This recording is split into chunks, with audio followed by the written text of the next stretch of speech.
Halo semuanya, selamat pagi. Kali ini aku akan melakukan 100 kali bicep curl dan hammer curl. Karena aku buat sesi latihan pada hari Selasa itu khusus melatih bagian otot bicep. Otot bicep itu di sini. Nah, jadi eh, langsung saja ya, nggak perlu berlama-lama lagi karena tadi aku coba ambil video 1 kali dan itu batal. Nah, kali ini aku langsung saja aku jadikan. Baik, tanpa lama-lama lagi, mari kita mulai untuk gerakan hammer curl dan bicep curl-nya sebanyak 100 kali. Oke, tonton sampai habis.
100.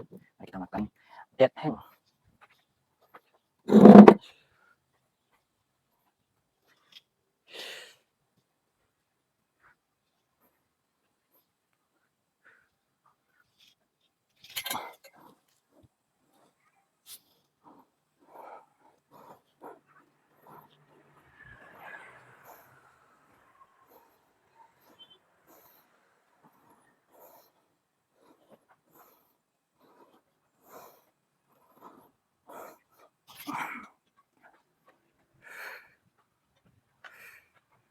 Oke ya, cukup sudah kali ini latihan aku pada hari ini. Sedikit, tapi oke. See you, sampai jumpa, dan tonton terus. Ini akan berlanjut sampai aku baca buku 1 bab 1 hari. Oh, yo, halo semuanya. Kembali lagi di video aku pada kali ini. Aku melanjutkan bab 3 dari buku The Psychology of Money. Oke. Sedikit mengingat kembali di bab 2 kemarin tentang keberuntungan dan resiko adalah saudara kandung. So, kita langsung saja masuk ke bab 3 dan aku akan bacakan secara nyaring. Karena ini adalah sebuah teknik yang dipakai sama orang-orang yang pernah belajar ilmu ini. Langsung saja aku baca. Kita baca judul yang ketiga. Tak pernah cukup ketika orang berperilaku, ketika orang kaya berperilaku gila. John Buckley, pendiri Vanguard yang meninggal pada tahun 2019, pernah menyampaikan satu cerita mengenai uang yang menyoroti sesuatu yang kurang banyak. Mengenai uang yang menyoroti sesuatu yang kurang banyak, kita pikirkan. Di satu pesta yang diadakan seorang miliarder di Shelter Island, Kurt Vonnegut memberitahu kawannya, Joseph Heller, bahwa tuan rumah mereka, seorang manajer dana lindung, nilai mendapat lebih banyak uang daripada semua yang didapat Heller dari novel sangat populernya yaitu Catch kedua. Heller menjawab, ya, tapi saya cukup punya sesuatu yang dia tak akan punya, rasa cukup. Cukup. Saya kaget dengan kesederhanaan kata itu karena 2 alasan. Pertama, karena saya sudah diberi begitu banyak dalam hidup saya sendiri. Dan kedua, karena Joseph Heller amat sangat tepat. Untuk sebagian masyarakat kita, termasuk banyak orang yang paling kaya dan berkuasa, tampaknya tak ada batas cukup. Sangat cerdas dan sangat kuat, saya akan menawarkan 2 contoh bahayanya tidak memiliki rasa cukup dan apa yang bisa diajarkan contoh-contoh itu. Rajat Gupta lahir di Kolkata dan menjadi yatim piatu pada umur belasan. Orang bicara mengenai segelintir anak yang sejak lahir sudah kaya. Gupta bukan anak semacam itu. Yang dia capai dari awal seperti demikian benar-benar fenomenal. Pada umur pertengahan 40-an, Gupta menjadi CEO McKinsey, perusahaan konsultasi paling bergengsi di dunia. Dia berhenti pada tahun 2007 untuk bekerja di PBB dan World Economic Forum. Dia bermitra dengan Bill Gates untuk kerja filantropi. Dia berada di dewan direksi 5 perusahaan publik. Dari kawasan kumuh Kolkata, Gupta berubah menjadi salah satu pembisnis paling sukses yang masih hidup sekarang. Keberhasilannya mendatangkan kekayaan besar. Pada tahun 2008, Gupta dilaporkan berharta 100 dolar juta. Jumlah yang tak terbayangkan bagi kebanyakan orang. Keuntungan tahunan 5% dari uang sebanyak itu sama hampir dengan 600 juta per jam, 24 jam per hari. Dia bisa melakukan apapun yang dia inginkan dalam hidup. Dan yang dia inginkan sepertinya bukan hanya memiliki 100 juta dolar saja. Rajat Gupta ingin miliaran, sangat ingin. Gupta menjadi salah seorang direktur Goldman Sachs yang dikelilingi beberapa investor terkaya di dunia. Seorang investor ketika menceritakan masa jaya para Taipan, ekuitas pribadi menjabarkan Gupta sebagai berikut. Saya pikir dia ingin ada di lingkaran itu, lingkaran miliarder. Goldman sepertinya baru untuk level ratusan juta kan? Benar. Makanya Gupta mencari pekerjaan sampingan yang hasilnya besar pada tahun 2008 selagi Goldman Sachs menghadapi amukan krisis keuangan. Warren Buffett berencana menginvestasikan 5 miliar dolar ke bank itu untuk membantunya bertahan. Sebagai anggota Dewan Direksi Goldman, Gupta mengetahui transaksi itu sebelum publik tahu. Informasi berharga, kelangsungan hidup Goldman diragukan, dan dukungan Buffett bakal membuat harga sahamnya naik. 16 detik sesudah mengetahui transaksi yang akan terjadi, Gupta yang tadinya terhubung telepon ke rapat direksi Goldman memutuskan hubungan dan ganti menelpon manajer dana lindung nilai bernama Rajaratnam. Panggilan teleponnya tak direkam, tetapi Rajaratnam langsung membeli 175.000 saham Goldman Sachs. Jadi bisa ditebak apa yang akan dibahas. Kesepakatan Buffett-Goldman diumumkan ke publik beberapa jam kemudian. Saham Goldman naik harganya, Rajaratnam untung 1 juta dolar dengan cepat. Itu satu contohnya. SEC US Securities and Exchange Commission, lembaga penegak hukum sekuritas AS, menyatakan tips orang dalam dari Gupta menghasilkan keuntungan sampai 17 juta dolar untuk uang yang sangat mudah didapat. Dan bagi jaksa, kasusnya lebih mudah lagi. Gupta dan Rajaratnam sama-sama dihukum penjara karena insiden trading, karir dan reputasi keduanya rusak untuk seterusnya. Kini ingatlah Barney Madoff. Kejahatannya terkenal. Madoff pelaku skema Ponzi paling terkenal sejak Charles Ponzi sendiri. Madoff menipu para investor selama 2 dasawarsa sebelum kejahatannya terungkap. Ironisnya, hanya beberapa minggu sesudah Gupta, yang diabaikan adalah bahwa Madoff seperti Gupta bukan sekedar penipu. Sebelum skema Ponzi yang membuatnya terkenal, Madoff adalah penguasa wajar-wajar saja yang amat sukses. Madoff adalah pengusaha wajar-wajar saja yang amat sukses. Madoff membuat pasar yang mempertemukan pembeli dan penjual saham. Dia sangat jago melakukan itu. Berikut cara The Wall Street menjabarkan perusahaan pembuat pasar Madoff pada tahun 1952. Dia telah membangun perusahaan sekuritas yang sangat menguntungkan, Bernard L. Madoff Investment Securities, yang menyedot banyak perdagangan saham dari Big Board New York Stock Exchange Penerge. Volume perdagangan rata-rata 740 dolar setiap hari yang dilakukan secara elektronik oleh perusahaan Madoff setara dengan 9% volume NYSE. Perusahaan Mr. Madoff bisa melakukan jual beli begitu cepat dan murah sehingga bisa membayar perusahaan pialang lain 1 penny per saham untuk melaksanakan perintah konsumen sambil mendapat laba dari selisih harga penawaran dan permintaan sebagian besar saham yang diperjualbelikan. Itu bukan tulisan jurnalis yang keliru menjabarkan penipuan yang belum ketahuan. Bisnis penyediaan pasar Madoff itu sah, seorang mantan staf berkata. Bahwa cabang penyediaan pasar di bisnis Madoff beromset antara 25 juta dolar dan 50 juta dolar per tahun. Bisnis sah Bernie Madoff yang bukan tipu-tipu jelas sangat berhasil. Dia jadi sangat kaya karenanya secara halal. Namun tetap saja Madoff kemudian menipu. Pertanyaan yang kita harus ajukan ke Gupta dan Madoff adalah mengapa orang yang sudah punya ratusan juta dolar masih ingin uang lebih banyak sampai-sampai mengambil risiko untuk mengejar lebih banyak. Kejahatan yang dilakukan orang kepepet itu, satu hal, seorang penipu Nigeria pernah memberitahu The New York Times bahwa dia merasa bersalah karena menyakiti orang lain, tapi kemiskinan akan membuat kita tak merasa sakit. Gupta dan Madoff melakukan sesuatu yang berbeda. Mereka sudah punya semuanya, kekayaan tak terbayangkan, prestis, kekuasaan, kebebasan. Mereka kemudian membuang itu semua karena ingin lebih. Mereka tak tahu kapan harus berkata cukup. Mereka contoh ekstrim, namun ada versi perilaku itu yang tidak kriminal. Dana lindung nilai long term capital management memperkerjakan para trader yang masing-masing berharta puluhan dan ratusan juta dolar. Sebagian besar kekayaan mereka diinvestasikan di dana lindung nilai itu sendiri. Kemudian mereka mengambil risiko sangat besar demi mengejar lebih banyak sampai mereka kehilangan segalanya.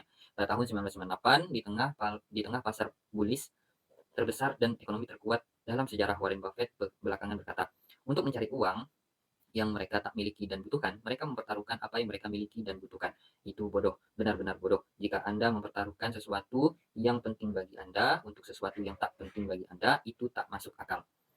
Ada sebuah kalimat di pojok kiri bawah dalam buku ini, berbunyi, menggunakan uang Anda untuk membeli waktu dan pilihan adalah manfaat gaya hidup yang suka disaingi barang mewah.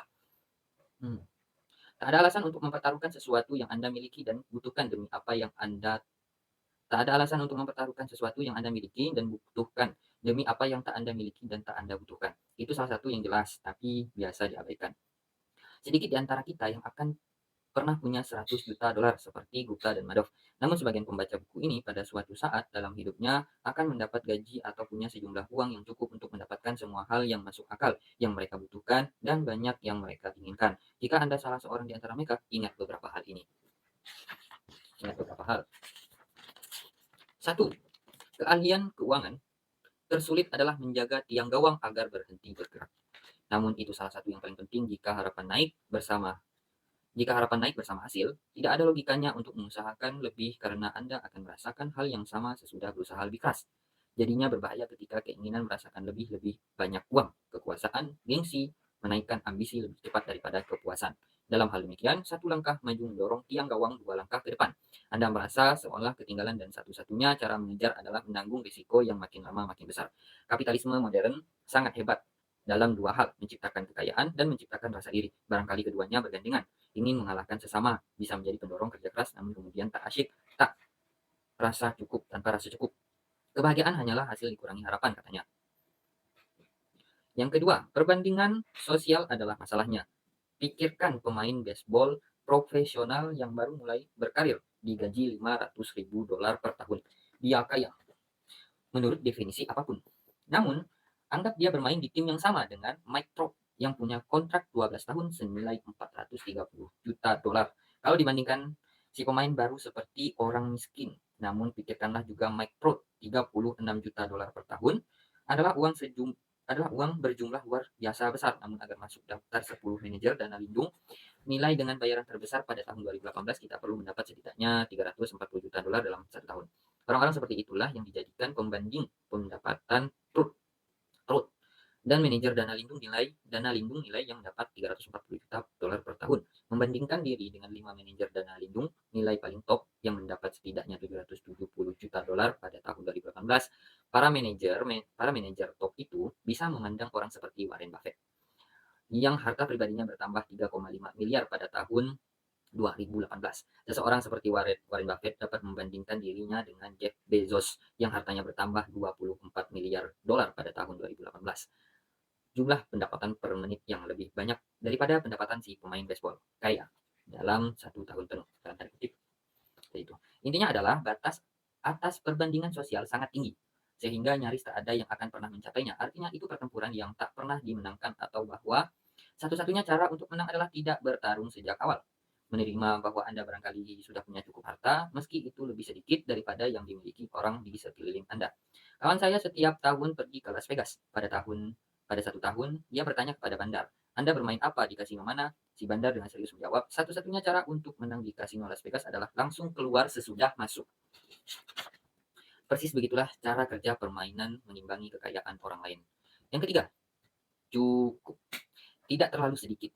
Gagasan memiliki cukup boleh jadi tampak konservatif, mengabaikan kesempatan dan potensi yang tersedia. Saya tak menganggap itu benar. Cukup, kata cukup itu adalah menyadari bahwa yang sebaliknya, nafsu menginginkan lebih banyak Nafsu menginginkan lebih yang tak puas-puas akan mendorong Anda ke titik penyesalan. Satu-satunya cara mengetahui beberapa banyak makanan yang Anda bisa makan adalah makan terus sampai muntah. Hanya sedikit yang mencobanya, karena muntah lebih sakit daripada kenikmatan makan. Karena suatu alasan, logika yang sama tak dipakai di bisnis dan investasi. Dan banyak yang hanya akan berhenti mencari lebih banyak ketika mereka dipaksa berhenti. Itu bisa berupa sekedar kelelahan bekerja atau alokasi investasi berisiko yang tak bisa dikelola.